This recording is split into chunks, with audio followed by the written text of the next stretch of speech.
पति पत्नी की तलाक। नमस्कार दोस्तों, हमारे चैनल पर आप सभी को स्वागत है।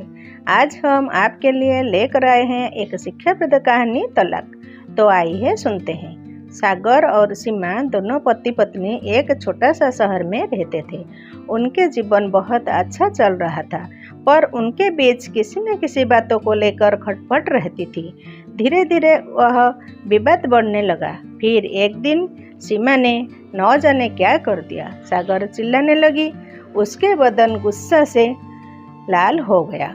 वह सीमा के ऊपर एक के बाद एक थप्पड़ लगा दिए। सीमा हर बार शांत रहते थे, मगर इस बार अशांत हो उठी। उसने अपनी चप्पल निकालकर सागर की ओर फेंकी और चप्पल सागर के बालों को छूते हुए निकल गई। ये झगड़ा यहीं पर खत्म नहीं हुआ। सागर ने इसे अपनी मर्दानगी का विषय बना लिया और बात बढ़ती चली गई। आस पड़ोसी रिश्तेदारों ने भी आग में घी डालने का काम किया। किसी ने कहा, जो औरत अपने पति को चप्पल से मार सकती है तो वह अपने पति की क्या इज्जत करती होगी। बाहरी ऐसा हाल है तो अकेले में क्या क्या करती होगी। ऐसी पत्नी पतिव्रता तो बिल्कुल भी नहीं हो सकती। यह तो बहू के नाम पर कलंक है। सीमा के मायके वाले ने पीछे नहीं रहने वाले। किसी ने कहा, जो स्त्री के साथ मारपीट करते हैं उन्हें तो जेल भेज देना चाहिए। तो कोई और कहता, जरूर उसको कोई और पसंद आ गई होगी, इसीलिए यह पत्नी के साथ अच्छे से नहीं रहता और मारपीट करता है। सीमा के घर वालों ने मिलकर सीमा को घर ले आए। दोनों पक्षों ने एक दूसरे के खिलाफ केस फाइल कर दिया। सीमा ने दहेज और शारीरिक उत्पीड़न का आरोप लगाया था, तो सागर ने चरित्रहीन होने का आरोप लगाया। 2 साल से अधिक समय के लिए केस चला था। इन 2 साल के दौरान दोनों पति पत्नी अलग अलग रहते थे। इस समय के दौरान पति पत्नी की आर्थिक स्थिति कमजोर हो गई थी। जो उनके करीब थे वह पैसे के नाम पर मुंह फेर लेते थे। आखिर में वही हुआ जो माँ बाप और रिश्तेदार चाहते थे, डिवोर्स। सागर और सीमा खुश नहीं थे। 5 साल की सुखद शादी और एक सुंदर बेटा होने के बाद मिले इस डिवोर्स।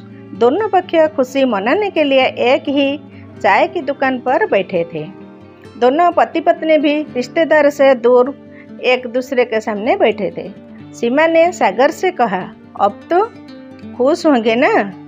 जो तुम चाहते थे वह ही हुआ है, मुबारक हो। सागर कहता है, तुम्हें भी मुबारक है, तुम तो ऐसा ही चाहते थे। सीमा ने पूछा, तलाक को तुम जीत का प्रतीक समझते हो? सागर ने कुछ नहीं कहा।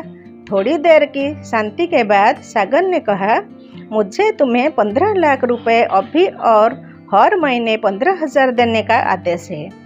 अभी मेरे पास पैसे नहीं है, इसीलिए मेरा जो सिटी में प्लॉट है उसे मैं तुम्हारे नाम कर देता हूँ। सीमा बोली, लेकिन उस प्लॉट की कीमत तो 50 लाख की है।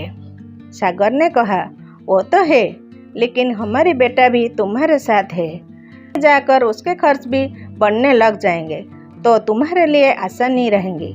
सीमा ने कहा, नहीं नहीं, मुझे प्लॉट नहीं चाहिए। अगर तुम्हारे पास 15 लाख भी नहीं है तो कोई बात नहीं है, मैं मैनेज कर लूँगी।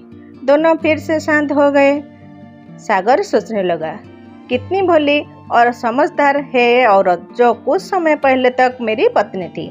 ये वही है जो कम से कम खर्च में घर चलाती और पैसे बचा कर रखती थी।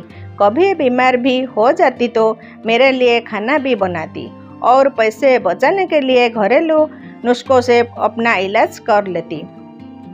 मगर घर में कोई और बीमार होता तो तुरंत डॉक्टर के पास लेकर जाती और इलाज करवाती।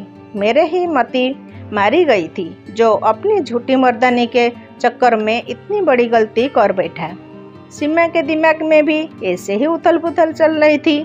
सीमा सोचती है कि मेरा पति अभी भी वैसा का वैसा ही है।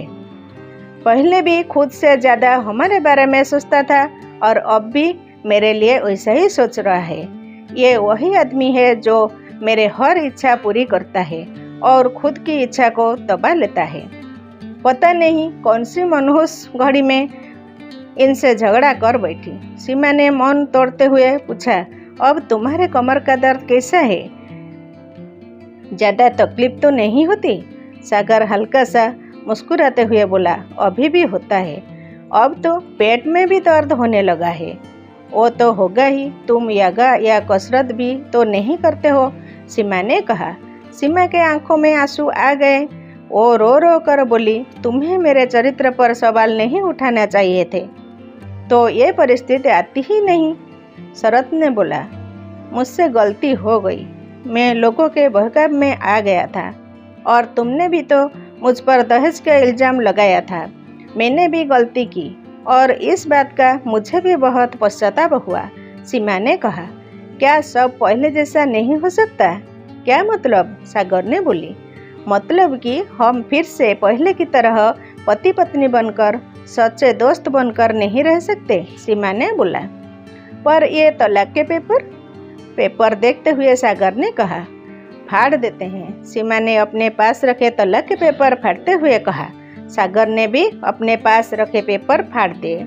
रिश्तेदार और माँ बाप सब हैरान हो गए। पति पत्नी एक दूसरे के हाथ में हाथ पकड़े अपने घर की तरफ चले गए।